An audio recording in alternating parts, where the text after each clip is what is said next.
الرجيم بسم الله الرحمن الرحيم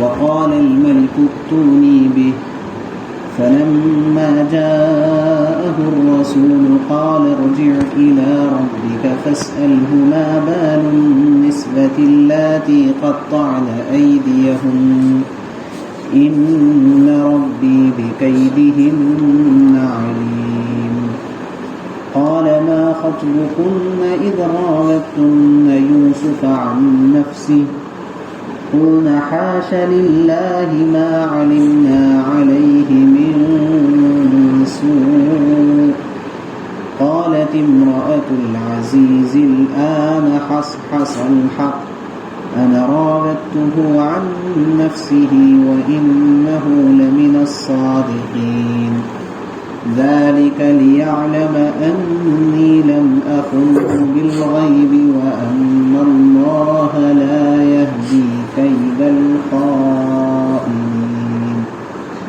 صدق الله العظيم وقال الملك ائتوني به اور بادشاہ نے کہا کہ ان کو یعنی یوسف علیہ السلام کو میرے پاس لے آؤ. فلما جاءه الرسول چنانچہ جب ان کے پاس قاصد پہنچا قال یوسف علیہ السلام نے فرمایا ارجع الى ربک اپنے مالک کے پاس واپس ہو جاؤ. فاسألہ ما بال النسوة اللاتي قطعن أيديهن اور ان سے پوچھو کہ ان عورتوں کا کیا قصہ ہے جنہوں نے اپنے ہاتھ کاٹ ڈالے تھے. ان ربی بکیدہن علیم میرا پروردگار ان عورتوں کے مکر و فریب سے خوب واقف ہے. قال تو بادشاہ نے کہا ان عورتوں کو بلا کر ان سے کہا ما خطبکن اذ راودتن یوسف عن نفسی تمہارا کیا قصہ تھا جب تم نے یوسف کو برگلانے کی کوشش کی تھی.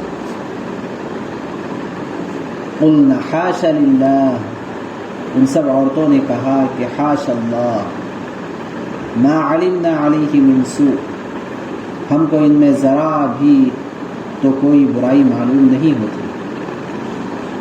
قالت امرأة العزیز تو عزیز مصر کی بیوی نے کہا الآن حصحص الحق اب تو حق بات سب پر کھل گئی ہے.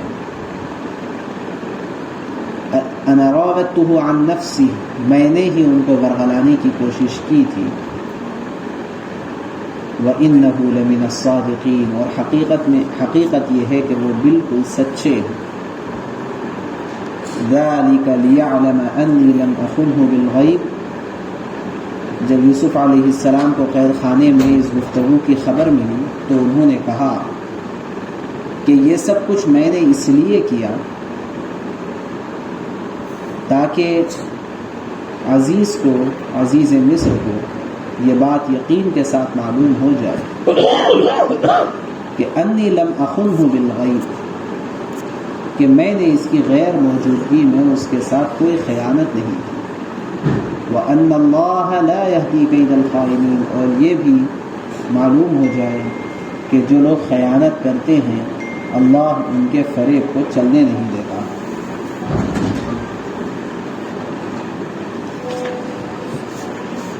یہاں تک تو بات آئی تھی کہ بادشاہ نے بھی خواب دیکھا اور اپنے درباریوں کے سامنے اس نے خواب کو بیان کیا. جو دوسرے درباری تھے ان لوگوں نے تو یہ کہہ دیا کہ یہ خواب کی تو کوئی حقیقت ہے نہیں, یہ تو کچھ پریشان خیالات ہیں.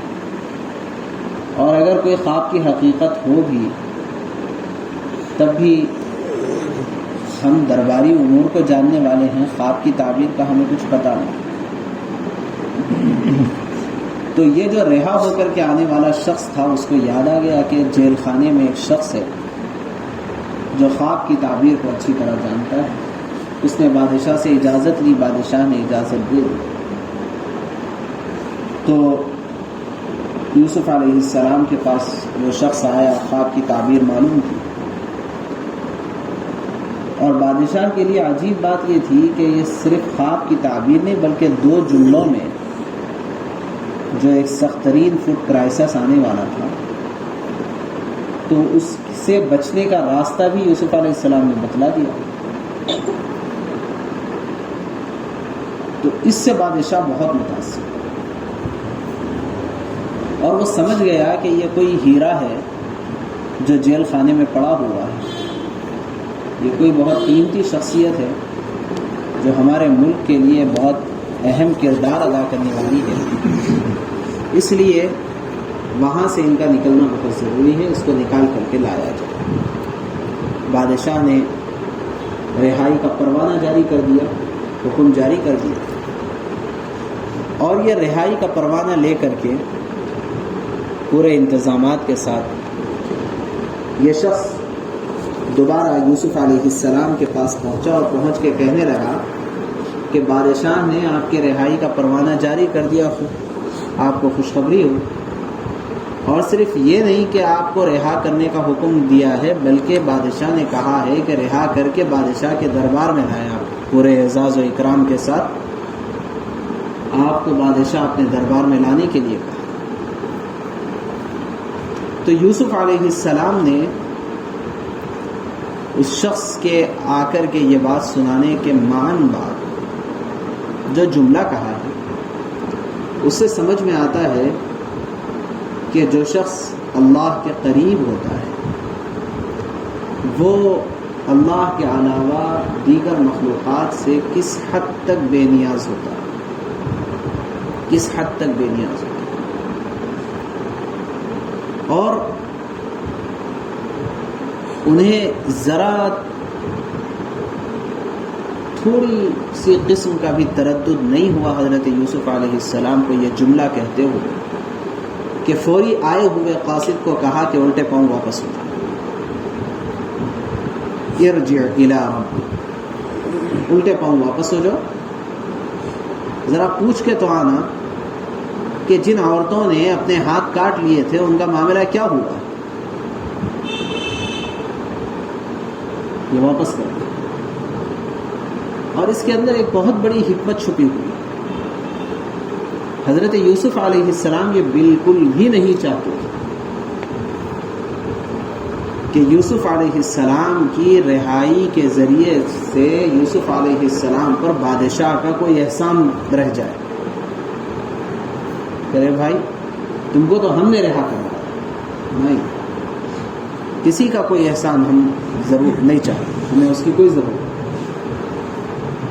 ایسے ہی ہے ممکن ہے یوسف علیہ السلام نے یہ سوچا ہو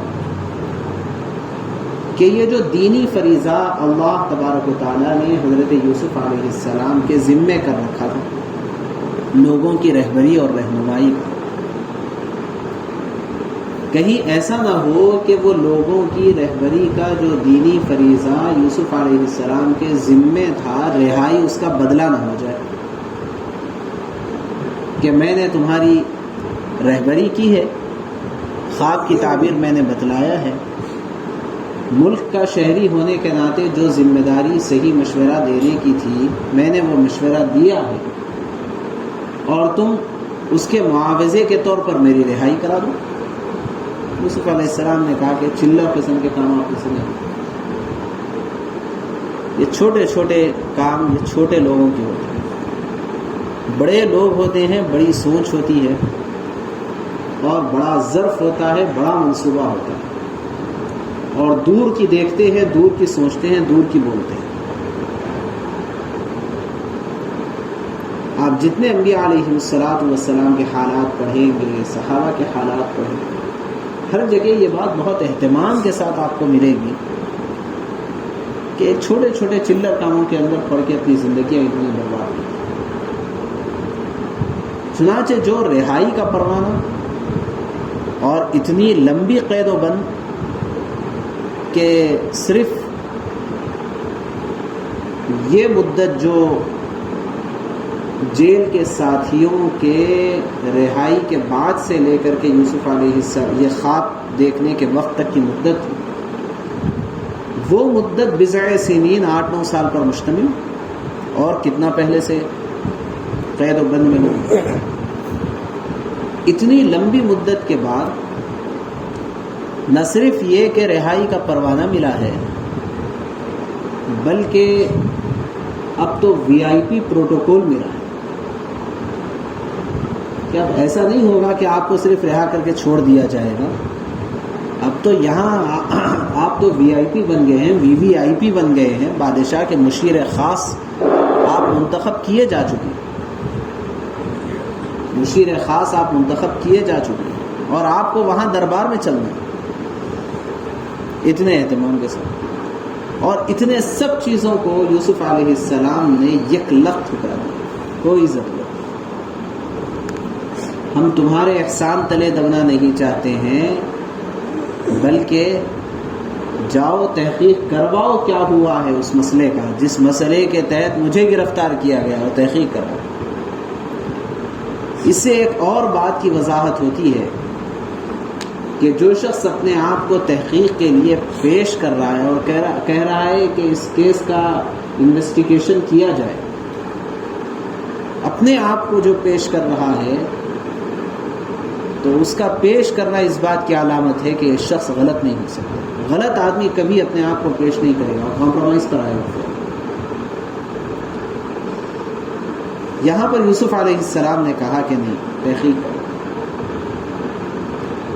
اس سے یہ بات بھی ہمیں سمجھ میں آتی ہے کہ اگر کچھ غلط مقدمات کے اندر ہم ماخوذ ہوں تو اس معاملے میں مقدمے کی تحقیق کروانا چاہیے، مقدمے کی تحقیق کروانا چاہیے. ایسا نہ ہو کہ کسی چھوٹے موٹے مسئلے کی وجہ سے ہمارے اوپر ایک غلط الزام آ جائے. چنانچہ یوسف علیہ السلام نے فرمایا کہ ان عورتوں کا کیا ہوا جنہوں نے اپنا ہاتھ کاٹ لیا. یہاں پر ایک بات غور کیجیے کہ یوسف علیہ السلام نے یہاں پر عزیز مصر کی بیوی کا نام نہیں لیا، حالانکہ اصل جو سب کو لیڈ کرنے والی تھی اور اس پورے مسئلے کو جو ہے سب سے زیادہ ہینڈل کرنے والی تھی، سب سے بڑی فتنہ پرور تھی، وہ عزیز مصر کی بیوی تھی. لیکن یہاں پر یوسف علیہ السلام نے اس شخصیت کا نام لیا. اس سے پتہ چلا کہ بڑے بڑے جو حالات ہوتے ہیں، بڑے بڑے جو حالات ہوتے ہیں، وہ بڑے بڑے حالات کو سر پہ سوار نہیں کر لینا چاہیے، سر پہ سوار نہیں کرنا چاہیے. سلوٹوں میں حل کرنے کا مزاج بنانا چاہیے. اسی لیے کہتے ہیں کہ چھوٹے لوگ، بڑے لوگ وہ نہیں ہوتے ہیں جو بڑے مالدار ہوتے ہیں. بڑے لوگ وہ نہیں ہوتے ہیں جو بڑے مالدار ہوتے ہیں، بڑے عہدیدار ہوتے ہیں. بڑے لوگ وہ نہیں ہوتے. اور چھوٹے لوگ وہ نہیں ہوتے ہیں جن کے پاس پیسہ، مال و دولت اور کوئی عہدہ نہیں ہے، وہ لوگ چھوٹے لوگ نہیں ہوتے. حقیقت میں چھوٹے لوگ وہ ہیں جو چھوٹے چھوٹے مسائل کو بڑا بنا لیتے ہیں، اور بڑے لوگ وہ ہوتے ہیں جو بڑے بڑے مسائل کو بھی چھوٹا بنا کر کے بازو کر دیتے ہیں. چھوٹے لوگ وہ نہیں ہیں جن کے پاس پیسہ اور مال و دولت نہیں ہے، بلکہ چھوٹے لوگ وہ ہیں جو چھوٹے چھوٹے مسائل کو بڑا بنا لیتے ہیں. اگر خواتین بھی ہیں تو اس بات کو اچھی طرح سننا چاہیے، سمجھنا چاہیے.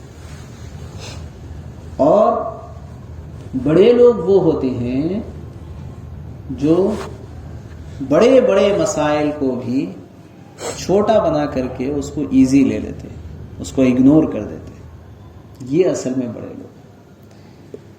بڑا وہ نہیں ہوتا ہے جس کا گھر بڑا ہوتا ہے، بڑا وہ ہوتا ہے جس کا ظرف بڑا ہوتا ہے. جس کا ظرف جتنا بڑا ہوتا ہے وہ اتنا بڑا ہوتا ہے. تو یوسف علیہ السلام نے یہاں پر عزیز مصر کی بیوی کا نام نہیں لیا. کیوں نہیں لیا بھائی؟ دراصل اس نے کتنا ہی بڑا نقصان کیوں نہ کیا ہو اور کتنی ہی بڑی غلطی کیوں نہ کی ہو، لیکن تھی ایک معزز گھرانے کی خاتون، ایک عزت دار گھرانے کی خاتون تھی، رائل فیملی کی ایک ممبر تھی. اور ہمارے اخلاق یہ ہے، نبی علیہ السلام نے بھی فرمایا ہے انزل الناس منازل، لوگوں کے قدر و منزلت کا لحاظ رکھنا چاہیے. اس لیے یوسف علیہ السلام نے اتنا سب کچھ ہونے کے باوجود بھی تحقیقات کرنے کے حوالے سے جب کہنے کی ضرورت پڑی، اس وقت بھی آپ آپے سے باہر نہیں ہوئے، پورے آداب اور پورے ہوش مندی کے ساتھ آپ نے ہر بات کی اور کہا کہ جنہوں نے اپنے ہاتھ کاٹ لیے تھے ان کا معاملہ کیا ہوا ہے. یہاں ایک سوال یہ پیدا ہوتا ہے کہ ان کی کیا غلطی تھی؟ غلطی تو عزیز مصر کی بیوی تھی، اس نے انوائٹ کیا تھا پورے اپنے فرینڈ سرکل کو. ان لوگوں کی کیا؟ تو مفسرین نے اس کا ایک جواب یہ دیا ہے کہ غالباً پہلے تو ان لوگوں کا کچھ ارادہ نہیں تھا، لیکن جب یوسف علیہ السلام کے حسن و جمال کو دیکھ کر کے یہ بے خود ہو گئی اور ان کی چھریاں ان کے ہاتھ پر چل گئی، تو اس کے بعد بھی ان کا خیال یہ ہوا ہوگا کہ اب تو بہتے دریا میں ہم بھی ہاتھ دھو لیں. اور یہی وجہ تھی کہ غلط کام کی ان لوگوں نے تائید کر دی، غلط کام کی، حالانکہ سراسر غلط ہے کہ عزیز مصر کی بیوی ہو اور ایک غلام کے ساتھ غلط نیت رکھتی ہو، سراسر غلط کام ہے، عقل بھی اس کی اجازت نہیں دیتی. لیکن اگر وہ اس کی نکیر کریں گے تو پھر فائدہ یہ نہیں اٹھا سکیں گے. نعوذ باللہ من ذالک. جو مغربی کلچر ہے وہاں پر یہ چیز بہت عام ہے کہ وہاں تو ایک ایک سے کئی فائدہ اٹھاتے ہیں، کئی لطف اندوز ہوتے ہیں، بہت عام ہے، باضابطہ اس کے بولی لگتی ہے، آکشن ہوتا ہے اس سلسلے میں، اور عجیب قسم کی حرکتیں. تو ممکن ہے ان لوگوں کے دل میں یہ بات تھی کہ بھئی ہم اگر تائید کر دیں گے تو اس کام سے ہم بھی لطف اندوز ہو سکیں گے، اس وجہ سے ان لوگوں نے تائید کر دی. تو چونکہ ان لوگوں نے غلط کام کی تائید کی، اس لیے وہ بھی برابر کی قصوروار ہو گئی تھی.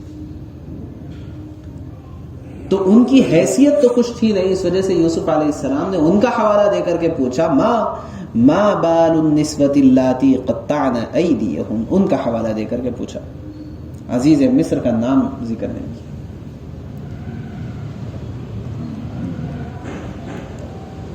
اور آگے فرمایا ان ربی بکیدہن علیم. یہاں پر دیکھیے جب اس کو واپس لوٹنے کے بارے میں کہا قاصد کو، تو کہا الی ربک، تم اپنے رب کی طرف جاؤ، اپنے آقا کے پاس واپس جاؤ. اور یہاں کہا میرا پروردگار ان کے مکر و فریب کو خوب جانتا ہے. تو اس سے بھی ایک قسم کی دعوت ہو گئی کہ بھئی یہ میرا رب ہے، جس رب کو میں مانتا ہوں وہ رب اس بات کو خوب جانتا ہے کہ کون حقیقت میں بے گناہ ہے اور کون گناہ گار ہے. یہ میرا رب خوب جانتا ہے. اس وجہ سے تم واپس جاؤ اور واپس جا کر کے اس مسئلے کی تحقیق کرواؤ. اگر یوسف علیہ السلام قصوروار ہوتے تو یوسف علیہ السلام یہ جملہ نہیں کہہ سکتے ان ربی بکیدہن علیم، یہ جملہ نہیں کہہ سکتے. تو پتہ چلا کہ یوسف علیہ السلام قصوروار تو تھے نہیں، البتہ پوری ہمت اور جرأت کے ساتھ آئے ہوئے قاصد کو واپس کیا، رہائی کا پروانہ واپس کیا اور VIP پروٹوکول واپس کیا، سب کچھ واپس کر کے کہا کہ نہیں پہلے تحقیق. اب جب یہ بات ہوئی تو قرآن پاک کا اسلوب یہ ہے کہ جو بات اہم ہوتی ہے صرف اس کو بیان کرتا ہے قرآن پاک، تاکہ درمیان کے بات ہم خود سمجھ جائیں. تو جب بادشاہ کے سامنے وہ پہنچا ہوگا اور پہنچ کے اس نے اس قدر بے نیازی کے ساتھ یوسف علیہ السلام کا جو معاملہ ہوا تھا اس کو ذکر کیا ہوگا، تو واقعی بادشاہ کے تو عقل کے ٹھکانے لگے ہوں کہ پہلا شخص تھا ہوگا اس کی زندگی میں جو اس قدر جرأت کے ساتھ اتنے بڑے آفر کو ٹھکرایا ہے. تو بجائے اس کے کہ یہ معاملہ عدالت میں حل ہوتا، بادشاہ نے خود اس معاملے کی سنوائی اور اس معاملے کو خود حل کرنے کے لیے عدالت اپنے دربار میں بلا لی.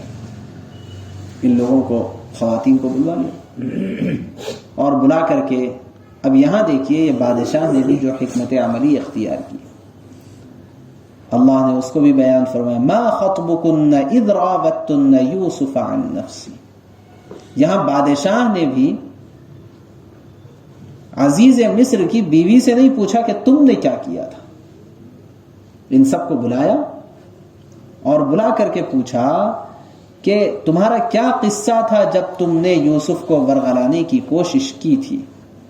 ان سب سے پوچھا.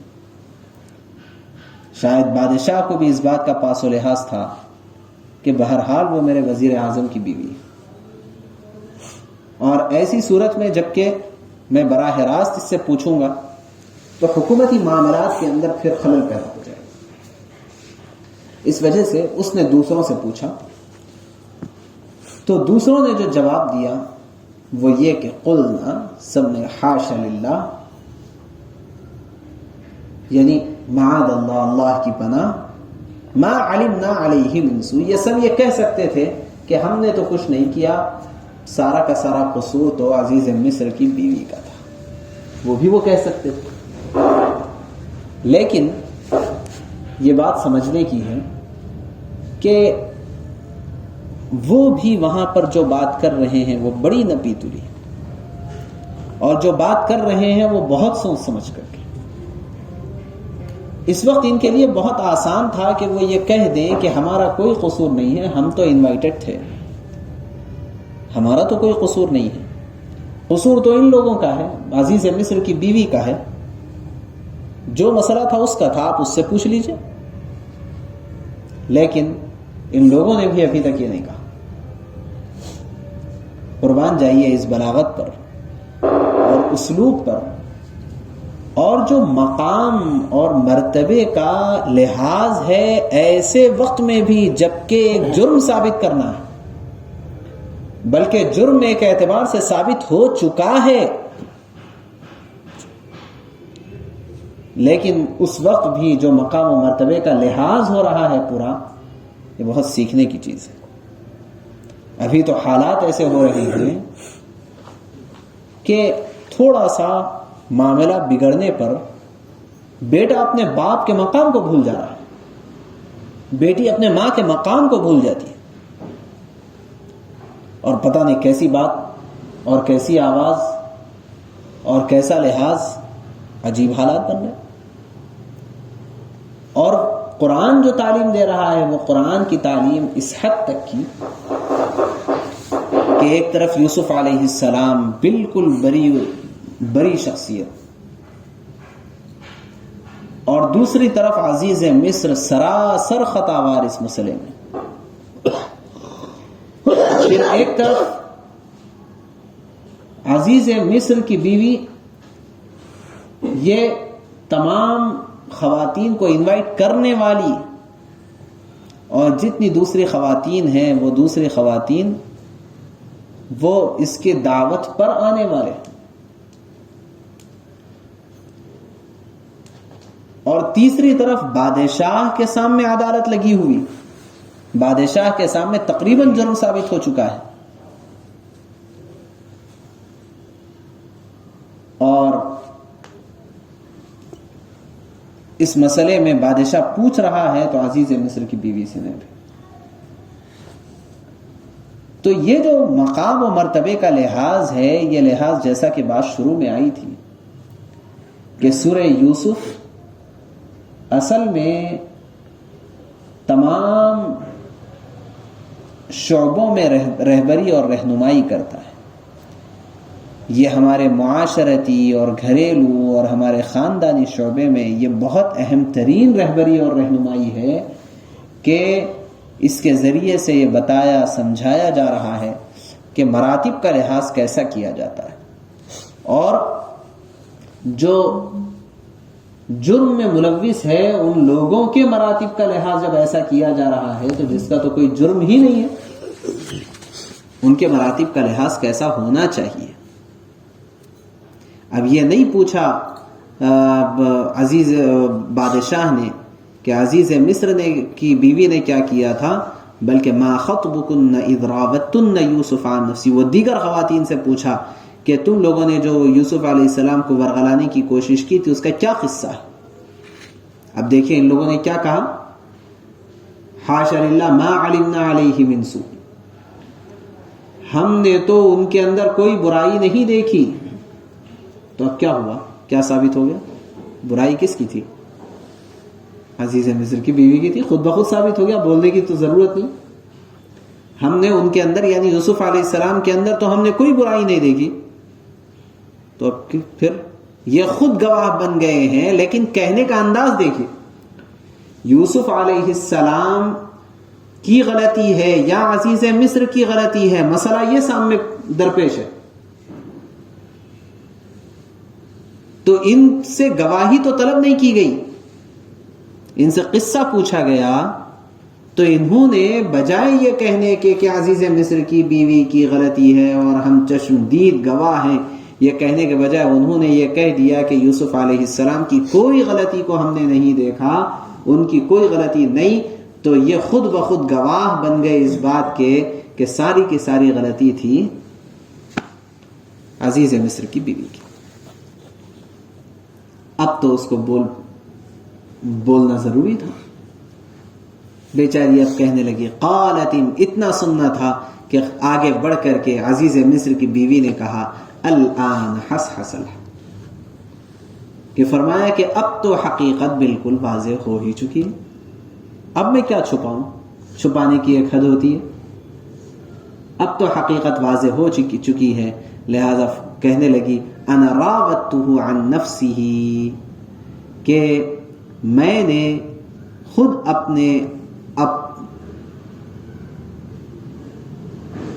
میں نے خود ورغلایا تھا یوسف علیہ السلام کو اپنی طرف سے. وَإِنَّهُ لَمِنَ الصَّادِقِينَ، اور یوسف علیہ السلام بالکل سچے پکے آدمی کہہ دیا. دیکھیے بعض مرتبہ مسئلہ ذرا سا اٹکا ہوا رہتا اور اپن کمپرومائز پہ آ جاتے. جس کو کچھ اندازہ ہوا ہوگا ایسے مقدمات جیل کے ادھر کے ادھر کے دیکھنے کے، مسئلہ بس اب حل ہونے والا ہی رہتا، کمپرومائز کر دیتے. دیکھیے اب ذرے پہ مسئلہ حل ہو گیا، اس کو کہتے ہیں ہتھی نکل گیا دو مٹکی بھی تھی. بس عدالت کو طلب کیا بادشاہ نے، ان لوگوں سے پوچھا، مجبور ہو کے عزیز مصر کی بیوی کو کہنا پڑا کہ غلطی میری تھی اور یوسف علیہ السلام سچے تھے. اب آپ امیجن کیجئے کہ یوسف علیہ السلام کی رہائی اب اور یوسف علیہ السلام کی رہائی جب، کتنا فرق ہو جاتا ہے. اب جو رہا ہوں گے وہ کلین چٹ مل کر کے رہا، اور جب وہ رہا ہوں گے، جب وہ رہا ہوتے تھے تو بادشاہ کا احسان کا بوجھ سر پہ سوار ہے. لیکن یوسف علیہ السلام نے کہہ دیا، یہ جو بادشاہ کے قاصد کو بھی کہہ دیا الٹے پاؤں واپس ہو جاؤ اور معاملے کی تحقیق کرواؤ. یہاں اس کی وضاحت کر دی یوسف علیہ السلام نے، یہ کوئی میں نے بے ادبی اور بے اکرامی کے طور پر نہیں کہا، کیونکہ ایک لحاظ سے دیکھا جائے تو اس میں بادشاہ کی بے اکرامی ہے. یہاں میرا مقصد یہ نہیں تھا. آگے فرمایا، ذَلِكَ لِيَعْلَمَ أَنِّي لَمْ أَخُنْهُ بِالْغَيْبِ. جب یوسف علیہ السلام قید خانے میں اس گفتگو کی خبر ملی تو انہوں نے کہا، یہ جب سب معلوم ہوا یہ پورا نظام. تو انہوں نے کہا یہ سب کچھ میں نے اس لیے کیا لِيَعْلَمَ أَنِّي لَمْ أَخُنْهُ بِالْغَيْبِ، تاکہ عزیز کو یہ پتا چل جائے، یہ بھی ہو سکتا ہے تمام لوگوں کو یہ معلوم ہو جائے، یہ بھی ہو سکتا ہے کہ میں نے عزیز مصر کی غیر موجودگی میں کوئی خیانت کا کام نہیں کیا. ورنہ اگر یہ صفائی ہونے سے پہلے پہلے میں نکل جاتا تو کم از کم کسی کونے میں یہ بات رہ جاتی کہ بھئی یہ تو وہ شخص ہے جس نے ہمارے گھر کے اندر ہمارے ساتھ جو ہے دھوکے کا معاملہ کیا تھا، یہ بات رہ جاتی. تو فرمایا کہ یہ جو میں نے تحقیقات کروانے کے سلسلے میں کہا ہے یہ اس لیے تاکہ سب کو معلوم ہو جائے، عزیز مصر کو معلوم ہو جائے کہ میں نے اس کی غیر موجودگی میں کوئی خیانت کا کام نہیں کیا، اور یہ بھی معلوم ہو جائے کہ اللہ تعالی خیانت کرنے والوں کو کبھی ہدایت نہیں دیتے. اس لیے یہ میں نے ساری تفصیل جو ہے تحقیقات کروائی. بس آج اتنا ہی بس ہے، انشاءاللہ پھر آگے پڑھیں گے. پارے 13 اب شروع ہو رہا ہے. سبحان اللہ.